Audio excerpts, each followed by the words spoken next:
Hello everybody, this is New York City Bobby here. Do you guys remember these toys from your childhood? These little plastic paratroopers attached to a parachute? You would roll it up, fold it up as tight as you could, throw it into the air and let it unfold and try to catch it on its way down. The problem was you could never throw these things high enough to really make it fun. So today's mission is to launch these from a pretty high altitude using this kite. We'll see how it goes. So to make this project possible, I needed a kite, I needed string for the kite, and I needed little paratroopers. And I found exactly what I needed at a very, very inexpensive price on Temu. I ordered a combination kit that was supposed to come with this reel of kite string as well as a kite. But when it arrived, it was missing the kite. I informed Temu of what had happened, and they immediately gave me a store credit. So I ended up buying this kite separately. So I ended up with this really nice reel of string. These paratroopers, incidentally, were, I believe, 3 for $5. And I believe the original combo was something around $20, and then Temu gave me $11 a refund, so I ended up getting this kite. I think this kite separately was something like $20. So anyway, this whole project was very inexpensive, and the question is, how was the quality?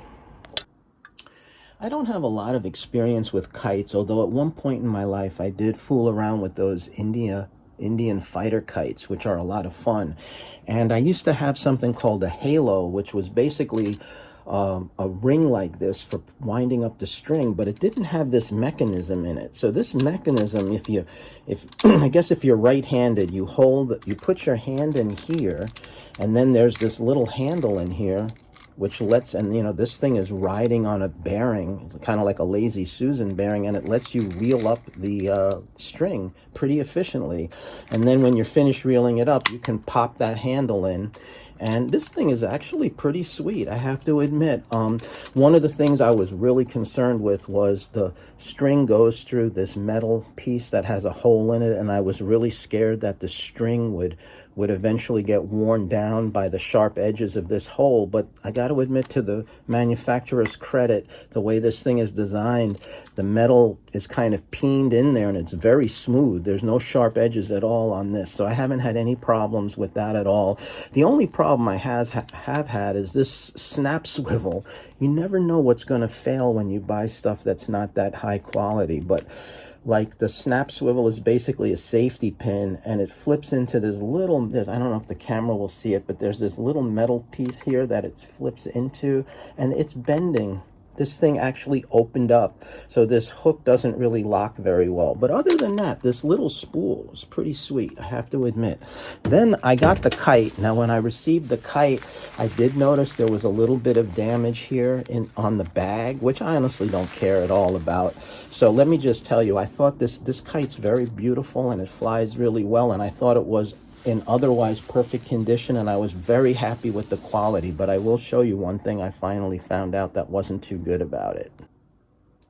So here's the kite spread out for this project. I wanted a super stable kite, and as a kid, I remember my brother and I used to fly these Delta shaped kites on the beach. They were really inexpensive and super stable, so I wanted to get something like that. So I bought this Delta kite. It's really beautiful. When I opened it up, I was surprised how pretty it was with all the beautiful patches of color, and everything was good about this kite, and it flies really well. But I did notice at some point, I did show you the bag was slightly damaged. One of these carbon rods inside the kite has been crushed.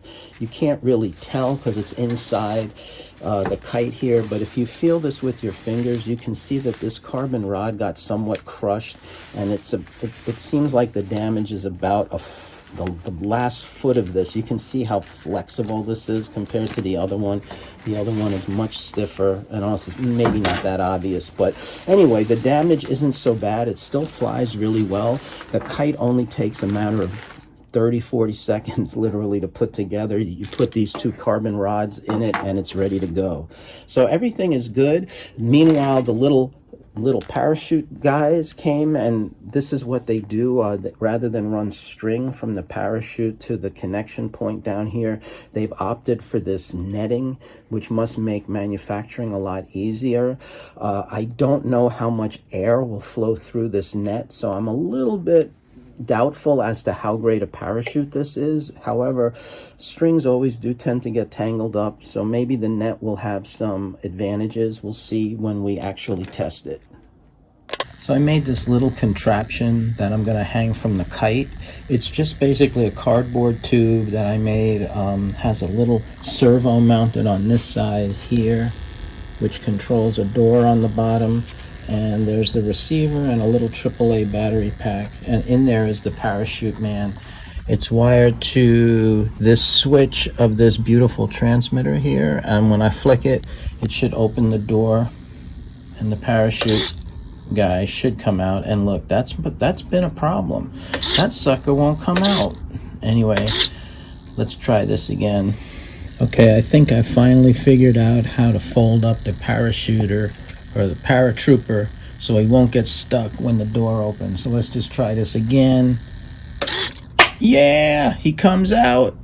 The original design I made for this, which used that cardboard tube you saw earlier, got somewhat damaged in the first attempt to launch the paratrooper out of it. So I redesigned it. I used a regular plastic cup, which was so much better an idea. I don't know why I didn't do it initially. First off, the cup is tapered, so when this door opens up, the paratrooper has much less of a chance of getting stuck inside here. Second, the cup is much stronger than the cardboard tube I made.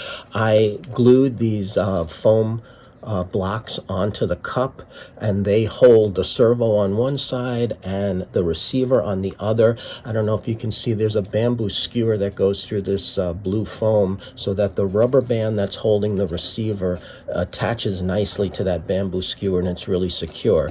During the release process, in the first, you see in the video, I lost this AAA battery pack because I think mainly it's just held on with this rubber band that goes around the entire cup. I'm going to change this up. I'm going to put another one of these blue blocks of foam underneath the battery pack and hold it similar to the way I held the receiver. I'm really glad I didn't lose the receiver because these are pretty expensive. Losing the AAA pack wasn't a major loss.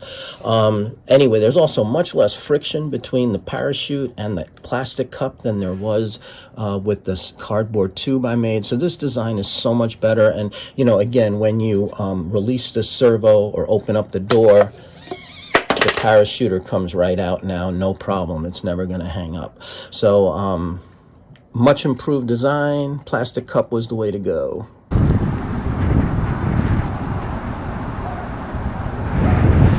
All right, here I am. So I've been waiting for a good day to do this, and every time I come here, the wind seems to die. So today I feel like it may almost be too windy. All right, we're gonna just check this real quick. Okay, it seems to be working. Let's just see.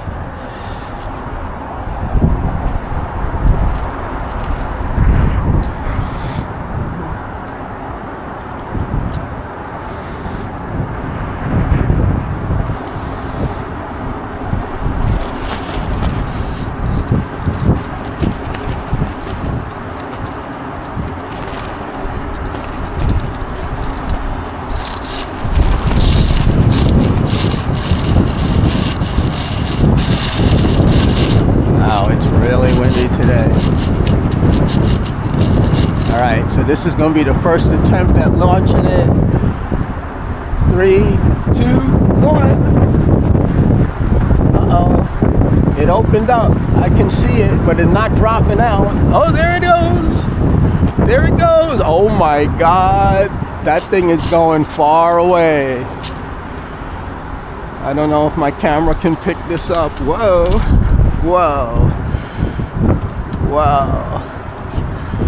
I had to deal with the kite there for a second. All right, I have no idea. Oh, there he is. I see the little parachute guy. He's all the way over there. Holy moly. I hope my camera's picking this up.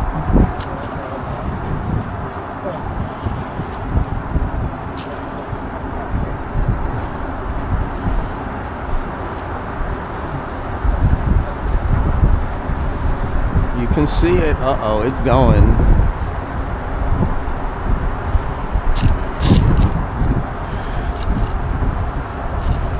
It's amazing how strong. I mean, I'm telling you, it is so amazing how powerful this force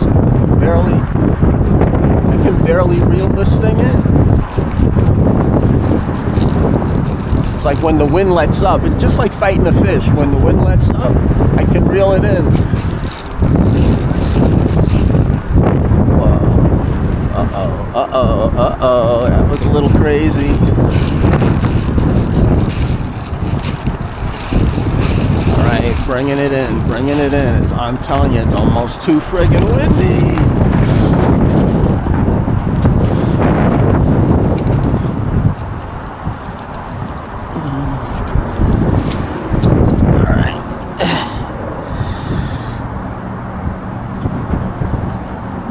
Let's see if the thing still works. Uh-oh. Hey, that's interesting. This isn't working anymore? Uh-oh. I don't know what's causing that to happen. Maybe this thing... Oh my God! The battery is gone! I didn't even notice that! Holy moly! I lost the whole battery pack. No wonder it's not working anymore. All right. Well, it's almost, like I said, it's almost too windy today. On a sad note, on May 30th at approximately 9:30 a.m., one of our bravest became MIA. Let's make it crystal clear that the little green man, as he was known by, was well aware of the potential dangers associated with this mission. When he was slid into his cup, he was mentally prepared to make the ultimate sacrifice.